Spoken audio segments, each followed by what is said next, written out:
नमस्कार साथियों, मैं प्रवीण अपने इस वीडियो क्लास में आपका फिर से स्वागत करता हूं। जैसा कि हम अभी तक हिंदी की वर्ण व्यवस्था पढ़ रहे थे और हिंदी की वर्ण व्यवस्था को हमने पूरी तरह पढ़ लिया है। आज हम प्रश्नों के सहारे उस पूरी वर्ण व्यवस्था को संक्षेप में समझने की कोशिश करेंगे। संक्षेप का मतलब है कि कम समय में पूरी वर्ण व्यवस्था को इन प्रश्नों के सहारे दोहरा लेंगे और आपके समय की बचत हो, इसलिए हमने प्रश्न पहले लिख दिया है। आइए एक एक प्रश्न की तरफ चलते हैं और चीजों को समझने की कोशिश करते हैं। पहला प्रश्न आपको दिख रहा है कि भाषिक विकास की प्रथम अवस्था है, अर्थात प्रश्न आपसे पूछ रहा है कि भाषा के विकास के क्रम में पहली अवस्था कौन सी है, और विकल्प दिया है संस्कृत, पाली, छंदस और अभट्ट। आपने पढ़ा है कि भाषिक विकास के क्रम में पहले मानव जीवन सभ्य हुआ, सभ्य होने के बाद उसमें से किसी विद्वान व्यक्ति ने छंद की रचना की और बाद के विद्वानों ने जिस भाषा में वह छंद लिखा गया था उसको छंदस नाम दिया। छंदस का ही संस्कार हुआ तो संस्कृत बनी, संस्कृत से और भाषाएं बनी। तो हमारा उत्तर हुआ कि भाषिक विकास की पहली अवस्था छंदस है। अगला प्रश्न देखते हैं कि हिंदी वर्णमाला में स्वरों की संख्या कितनी है। 9, 10, 11 और 16 आपके विकल्प दिए गए हैं और हमने पढ़ा है कि वर्तमान में हिंदी वर्णमाला में स्वर कितने हैं?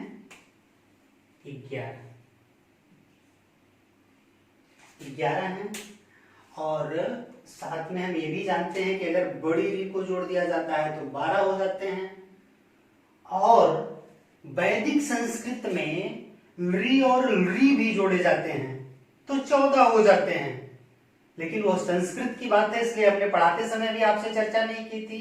आज हमने आपको बता दी कि अगर कोई आपसे कहे कि नहीं 14 होते हैं तो 14 कैसे होते हैं आप जानिए, लेकिन आपके एग्जाम के दृष्टिकोण से 11 सही है। कभी कभार 12 भी आंसर में रहेगा अगर विकल्प में, तो आप मार सकते हैं। लेकिन याद रखिएगा कि परीक्षा में कभी 11 और 12 एक साथ नहीं रहेगा। अगर 11 मिले तो 11 मारेंगे, 11 न मिले तब 12 मारेंगे, दोनों एक साथ नहीं हो सकता। और अगर किसी कारणवश दोनों साथ हो गया तो परीक्षा कराने वाली संस्था दोनों उत्तरों को सही मानेगी। आपका उत्तर तब किसी भी सूरत में 11 और 12 दोनों की स्थितियों में गलत नहीं होगा। अगले प्रश्न की तरफ चलते हैं और हम देखते हैं कि निम्न में से कौन सी स्वर की विशेषता नहीं है। स्वर की विशेषता नहीं है। आप प्रश्न करते समय जो इस तरह के शब्द आए उनको तुरंत हाईलाइट कर लीजिएगा। नहीं पूछ रहा है, नहीं है स्वतंत्र गति, अविभाज्यता, अनुच्चारणीयता और कोई नहीं। भाई हमने कहा था कि स्वर वे होते हैं जिनकी अपनी स्वतंत्र गति होती है। स्वतंत्र गति का तात्पर्य कि उनके उच्चारण के लिए किसी अन्य वर्ण के सहयोग की आवश्यकता नहीं होती, इसीलिए उनकी स्वतंत्र गति होती है। तो भाई ये तो स्वर की विशेषता हो गई, ये आपकी स्वर की विशेषता हो गई। अविभाज्यता, भाई विभाज्य वह होगा, विभाज्यता मतलब बटना और अविभाज्यता मतलब ना बटना। तो भाई विभाज्य तो वो होता है जब वो किसी से जुड़ा होता है, और अभी हम कह रहे हैं कि स्वर के लिए किसी अन्य वर्ण की आवश्यकता नहीं होती, तो जुड़ा नहीं है, इसलिए अविभाज्य भी है। ये भी स्वर की विशेषता हो गई। अनुच्चारणीयता, अनुच्चारणीयता का तात्पर्य है जिसका उच्चारण ना किया जा सके। क्या ऐसा है? हम स्वर का उच्चारण नहीं करते, अ नहीं बोलते, अ ई उ हम सब बोलते हैं ना, अर्थात उनका उच्चारण होता है। तो स्वर की विशेषता तो यही नहीं हुई। कोई नहीं का कोई बात ही नहीं भाई। जब हमको विशेषता नहीं है पूछ रहा है तो हमारा विकल्प सही कौन सा होगा? अनुच्चारणीयता। अगला देखिए, प्लुत किसे कहते हैं। हमने जब स्वरों का विभाजन पढ़ा था तो हम पढ़ रहे थे कि स्वर 3 प्रकार के होते हैं और उन 3 प्रकारों में हमने पढ़ा था कि मूल स्वर, ह्रस्व स्वर, या एक मात्रिक स्वर, ये तीनों एक श्रेणी में थे। दीर्घ स्वर और द्विमात्रिक स्वर एक श्रेणी में थे, और तीसरा था संयुक्त स्वर या प्लुत या त्रिमात्रिक स्वर। आपको याद होगा, अगर आपने पिछला वीडियो देखा होगा तो इस का उत्तर क्या होगा? संयुक्त स्वर। अगले प्रश्न की तरफ बढ़ते हैं। और अच्छा, स्वर में प्लुत में एक बात आप जानिए, जो एक मात्रिक स्वर था जिसको हमने मूल स्वर और ह्रस्व स्वर कहा था, वो क्यों मूल था या एक मात्रिक क्यों था? ये केवल स्वरों के उच्चारण में लगने वाले समय के आधार पर वर्गीकरण है। जैसे हम अ बोलते हैं ना, तो धीरे बोला जाता है, तो प्रायः ये माना जाता है कि अ के उच्चारण में जितना समय लगता है वही एक मात्रा के उच्चारण का समय है, तो इसीलिए उसे मूल स्वर, ह्रस्व स्वर या एक मात्रिक स्वर कह दिया गया कि अ के उच्चारण में जितना समय लगा। अब जितने भी स्वर होंगे जिनके उच्चारण में अ के बराबर समय लगेगा, छोटी अ के बराबर, वे सब एक मात्रिक स्वर होंगे या मूल स्वर होंगे या ह्रस्व स्वर होंगे। जैसे अ, ई, उ, ए, तो ये नहीं, सॉरी, अ, ई, उ मूल स्वर हो गए। अब आगे देखिए दीर्घ स्वर। दीर्घ स्वर का हमने कहा था कि जब दो ह्रस्व स्वर मिलते हैं तो दीर्घ स्वर बनता है। तो भाई जाहिर सी बात है, एक ही तरह के जब दो मूल स्वर मिलेंगे, दो एक मात्रिक स्वर मिलेंगे तो दीर्घ बनेगा। अब जब एक ही तरह के मिलेंगे तो एक के उच्चारण में कम समय लग रहा था, जब एक दो मिल जाएंगे तो दो गुना समय लगेगा, इसीलिए उनको द्विमात्रिक कहा गया। और संयुक्त स्वर का मतलब है इनके उच्चारण में मूल स्वर और दीर्घ स्वर या ह्रस्व स्वर और दीर्घ स्वर दोनों से ज्यादा का समय लगता है, इसीलिए इनको क्या कहा जाता है? त्रिमात्रिक स्वर या प्लुत। आप याद रखिएगा कि स्वरों का यह वर्गीकरण उच्चारण में लगने वाले समय पर आधारित है। अगला देखिए, ळ और ढ मूलतः किस भाषा की ध्वनियां हैं? जब हम व्यंजनों की गणना कर रहे थे तब हमने इस प्रश्न को पढ़ा था। देखते हैं विकल्प क्या क्या है। विकल्प है पाली से हैं, मराठी से हैं, अपभ्रंश से हैं या अवहट्ट से हैं। तो हम जानते हैं कि ळ और ढ मूलतः अपभ्रंश की ध्वनियां हैं। अगले प्रश्न की तरफ चलते हैं और हम देख रहे हैं कि निम्न में से अर्ध स्वर कौन सा है? अर्ध स्वर, पहला है अ, दूसरा है अ, तीसरा है या और चौथा है र। जब हम व्यंजनों का वर्गीकरण पढ़ रहे थे तो हमने एक वर्गीकरण पढ़ा था कि अंतस्थ व्यंजन, और अंतस्थ व्यंजन में हमने पढ़ा था कि वे व्यंजन जिनका उच्चारण स्वर और व्यंजन के बीच का होता है, मध्यवर्ती होता है, उन्हीं को अंतस्थ कहा जाता है। और उनमें संख्या हमने आपसे 4 बताई थी, य, र, ला और वा। आपके सामने समस्या है कि अंतस्थ व्यंजन में या और रा तो दोनों आ रहे हैं, लेकिन आपसे प्रश्न क्या कह रहा है कि अर्ध स्वर कौन सा है? तो हमने आपको उसी समय बताया था कि चूंकि या और व दो ऐसे वर्ण हैं जिनमें अंतस्थता की प्रवृत्ति ज्यादा पाई जाती है, इसीलिए या और व को अंतस्थ व्यंजन कहा जाता है, तो अर्ध स्वर भी कहा जाता है। अंतस्थ व्यंजन 4 हैं, उनमें से जो या व हैं उनको अर्ध स्वर भी कहा जाता है। या र ला व 4 हैं, या और व सबसे पहले और सबसे बाद वाला क्या है? अर्ध स्वर। तो आपका उत्तर चूंकि इसमें व नहीं है इसलिए उत्तर हो जाएगा या। अगला देखिए, निम्न में से ऊष्म व्यंजन कौन सा है या ऊष्म व्यंजन पहचानिए, आपसे पूछ रहा है। श, घ, श और ह। हम जब व्यंजनों का वर्गीकरण पढ़ रहे थे ना, तो उसमें अंतस्थ के बाद हमने ऊष्म और या संघर्षी व्यंजन पढ़ा था, और उसमें भी हमने पढ़ा था कि इनकी संख्या 4 है, श, ह, स और ह। मतलब तालव्य सा, मूर्धन्य सा, ये तीनों सा पढ़ा था ना आपने। श, श, स और ह। तालव्य सा, मूर्धन्य सा, दंत सा और हा, यही पढ़ा था। तो अब ऊष्म व्यंजन कौन सा है, आपसे प्रश्न पूछ रहा है।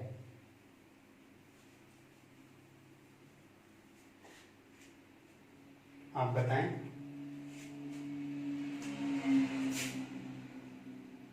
आपने विकल्प गलत लिखा था, यहाँ विकल्प में बदल दीजिए, जो कि सा और हा दोनों जान जाएंगे।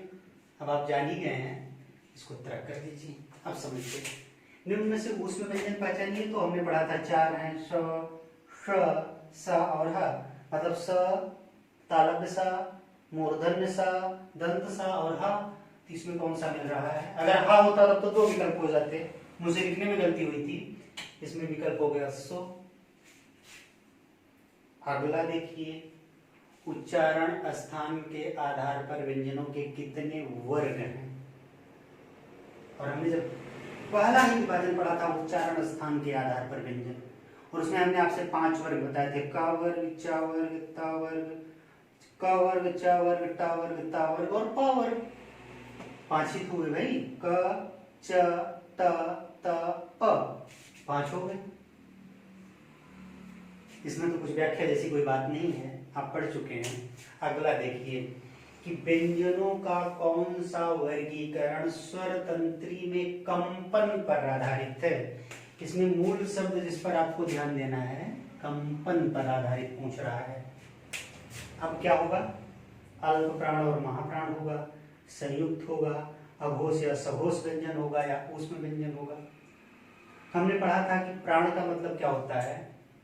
श्वास, ऊर्जा आदि पर आधारित। तो हमने पढ़ा था कि जिन वर्णों के उच्चारण में श्वास ऊर्जा अधिक खर्च होती है, श्वास ऊर्जा वायु अधिक खर्च होती है, उनको महाप्राण कहा जाता है, और जिनमें कम खर्च होती है उनको अल्प प्राण कहा जाता है। यहाँ तो भाई श्वास ऊर्जा और वायु की बात आई, यहाँ स्वर तंत्री के कंपन की तो बात नहीं आई थी। और ये भी पढ़ा था कि संयुक्त व्यंजन वह व्यंजन है जो 2 व्यंजनों के मिलने से बनते हैं, तो यहाँ भी स्वर तंत्री का कंपन नहीं हुआ। ऊष्म व्यंजन अभी हमने देखा कि संख्या 4 है, और घर्षण के कारण ऐसा होता है, श्वास का घर्षण होता है, इसलिए ऊष्म व्यंजन या संघर्षी व्यंजन उनको कहा जाता है। तो अब बचा क्या? अघोष और सघोष क्या है? हमने कहा था कि जिन व्यंजनों के उच्चारण में स्वर तंत्री में कम कंपन होता है उनको अघोष, और जिनमें अधिक होता है उनको सघोष। तो स्वर तंत्री में कंपन पर आधारित व्यंजन कौन से हो गए? अघोष और सघोष। और आपके लिए होमवर्क है कि आप पीछे पढ़ चुके हैं, इसलिए अल्प प्राण और महाप्राण व्यंजन किन किन को कहा जाता है ये नोट कर लीजिएगा अपनी कॉपी में। अघोष और सघोष किन को कहा जाता है ये भी नोट कर लीजिएगा। नोट कर चुके होंगे, अगर पिछला वीडियो आपने देखा होगा, नहीं देखा होगा तो देख के देख लीजिएगा, क्योंकि बार बार एक ही चीज दोहराने से समय ज्यादा लगेगा। अगले प्रश्न की तरफ बढ़ते हैं। अयोगवाह ध्वनियां होती हैं, अर्थात पूछ रहा है प्रश्न में कि अयोगवाह ध्वनि किसे कहा जाता है। तो हमने स्वर देखा, यहाँ लिखा है व्यंजन लिखा है, पहला विकल्प है स्वर, दूसरा है व्यंजन, तीसरा है स्वर और व्यंजन दोनों, दोनों लिखा है क प्लस ख, अर्थात स्वर और व्यंजन दोनों, और चौथा कोई नहीं। क्या ऐसा है? क्या है इसमें? हमने कहा था अ का मतलब नकारात्मक अर्थ में, विपरीत अर्थ में प्रयुक्त हुआ है। योग का मतलब जुड़ना, अर्थात जो न जुड़ पाए वो अयोग है, लेकिन उसके साथ भी वो किसी अर्थ का निर्माण कर रहा है, इसलिए इसको अयोगवाह कहा जाता है। इसीलिए इनको अयोगवाह कहा जा रहा है। क्यों? क्योंकि ना ये तो स्वर के साथ जुड़ पा रहे हैं, ना व्यंजन के साथ जुड़ पा रहे हैं। और हमने कहा था कि स्वर क्यों नहीं है? क्योंकि इनकी स्वतंत्र गति नहीं है, पढ़ाते समय आपको बताया था। व्यंजन क्यों नहीं है?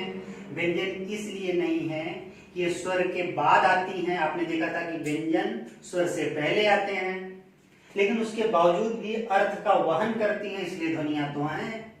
और हमने उसमें भी पढ़ा था कि अयोगवाह ध्वनियां मूलतः 2 प्रकार की होते हैं, लेकिन उनका 3 वर्ग कर दिया जाता है। अनुस्वार अनुनासिक एक वर्ग में, विसर्ग दूसरे वर्ग में।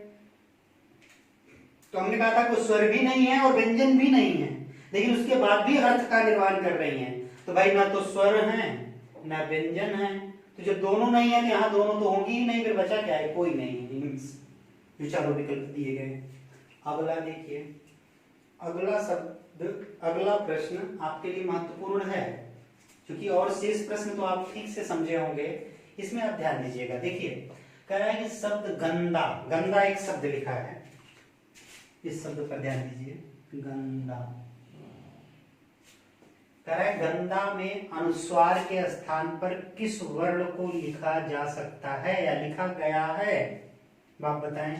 न, ळ, इन और इया। तो हमने क्या कहा था कि अनुस्वार के प्रयोग के संबंध में यह नियम है कि अनुस्वार के बाद जो भी वर्ण आता है, अनुस्वार उसी वर्ग का पांचवा अक्षर हो जाता है, अर्थात अनुस्वार की जगह उसी वर्ग के पांचवें अक्षर को लिखा जाएगा। तो शब्द क्या है, गंदा।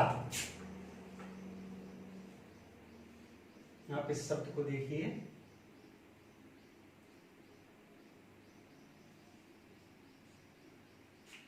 और ये गंदा ऐसा लिख दिया गया है इसलिए आप समझ जा रहे हैं, इसको ऐसे नहीं ऐसे लिखना चाहिए था, गंदा। एक शब्द है गंदा। अब गंदा में हमने कहा था अनुस्वार जो है वो अपने बाद वाले, तो अनुस्वार के बाद द आ रहा है, इसी वर्ग का, द जिस वर्ग का है ना उसी वर्ग का पांचवा अक्षर। तो द किस वर्ग का है, आप पढ़ते हैं त थ द, त वर्ग का है, त वर्ग का पांचवा अक्षर क्या होगा, न, त थ द द न, तो ग लिखेंगे और इस अनुस्वार की जगह हम द जिस वर्ग का है उसी वर्ग का पांचवा अक्षर, गंदा। इसी तरह एक शब्द और देख लीजिए आप, जैसे आप देखते हैं एक शब्द है पंचानन, एक शब्द है गंगा, अनुस्वार दोनों जगह लगा है, यहां भी और यहां भी। अब गंगा में कौन सा अक्षर होगा अगर अक्षर के रूप में लिखा जाए, और पंचानन में कौन सा होगा, तो बस नियम यही है ना कि अनुस्वार जिस वर्ग, अनुस्वार के बाद जो अक्षर आ रहा है जिस वर्ग का वह अक्षर होगा, अनुस्वार की जगह पर उसी वर्ग का पांचवा अक्षर लिखा जाएगा। तो अब देखिए अनुस्वार के बाद क्या आ रहा है, च, पंचानन, च आ रहा है, तो अनुस्वार में च वर्ग अपने आप में एक वर्ग है, च वर्ग का पांचवा अक्षर क्या होगा, च, छ, ज, झ, इया, तो पंचानन, बात खत्म हो गई। अब गंगा में आप देखिए अनुस्वार के बाद कौन सा अक्षर आ रहा है, ग, ग किस वर्ग का है, क वर्ग का, क ख ग आप पढ़ते हैं, इसका पांचवा अक्षर क्या है, क ख ग घ इया, तो ये तो भाई ऐसे हो जाएगा। आशा करता हूं कि आप समझ गए होंगे। अगला प्रश्न है कि निम्न में से मूर्धा से उच्चारित वर्ग है, मूर्धा से उच्चारित वर्ग है, च वर्ग, ट वर्ग, त वर्ग और प वर्ग। हमने पढ़ा था कि अ, क वर्ग, ह और विसर्ग का उच्चारण कहां से होता है, कंठ से। ई, च वर्ग, य और श का उच्चारण कहां से होता है, तालु से।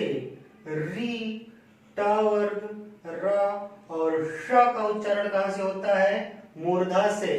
री, त वर्ग और ल और स का उच्चारण कहां से होता है, दंत से। उ, प वर्ग का उच्चारण कहां से होता है, ओंठ से। यद्यपि इसमें एक उच्चारण होता है उपपद्मनी है, लेकिन वो संस्कृत में होता है इसलिए आपको जानने की जरूरत नहीं है।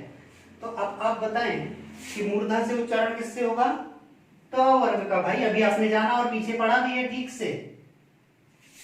अब आपसे पूछा जा रहा है कि अल्प प्राण ध्वनियों में, अगला प्रश्न है कि कौन सा वर्ण जोड़ने पर वे महाप्राण बन जाती है, अर्थात अल्प प्राण ध्वनियों में किस अक्षर को जोड़ दिया जाए कि उनका उच्चारण महाप्राण बन जाए। और अभी हमने आपसे विकार दिया था कि अल्प प्राण, महाप्राण, अघोष, सघोष, ऊष्म, स्पर्श, ये सारी ध्वनियां आप एक बार फिर से देख लेंगे, लेकिन अब तो मुझे यहाँ बताना पड़ेगा इस प्रश्न के लिए।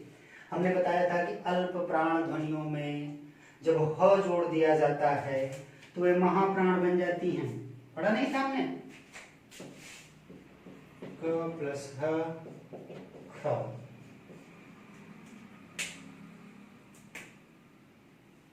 ज प्लस ह झ।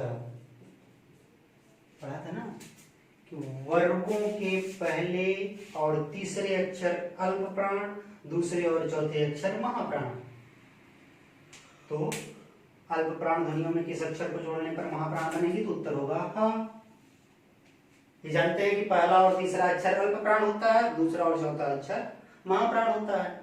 और अघोष सघोष भी आप जानते हैं, लेकिन फिर से उसको देखिएगा। वर्ण व का उच्चारण स्थान क्या है? दंत, ओष्ठ, दंतोष्ठ और कंठ। आपने पढ़ा है कि व का उच्चारण स्थान दंतोष्ठ होता है, हमने पिछले वीडियो में ही बताया है, एक बार आप उसको भी देखिएगा। ये जो प्रश्न हमने आपसे हिंदी की वर्ण व्यवस्था में हल कराए हैं ना, ये प्रश्नों की प्रवृत्ति हैं, अर्थात जो भी प्रश्न आपसे वर्ण व्यवस्था से बनेंगे इसी तरह के बनेंगे। इसलिए आप अभ्यास करते समय इन प्रश्नों को तो हल ही कीजिए, इस तरह से जितने प्रश्न आपको मिले उनको हल कीजिए। वैसे ये प्रश्न प्रायः पूछे जा रहे हैं, इनके पूछे जाने की प्रायिकता अधिक है, इसलिए मैंने इसको हल कराया। हो सकता है कि आपके एग्जाम में अगर वर्ण व्यवस्था से प्रश्न बने तो 70% प्रश्न इन्हीं 14 प्रश्नों में से मिल जाए। वे 2-1 प्रश्न बने तो मिल जाएंगे, लेकिन फिर भी अगर आप प्रैक्टिस भी करना चाहें तो इसी तरह के प्रश्नों की ही कीजिएगा। वर्ण व्यवस्था में, वर्ण व्यवस्था की प्रश्नमाला में इतना ही। बाकी कल, धन्यवाद।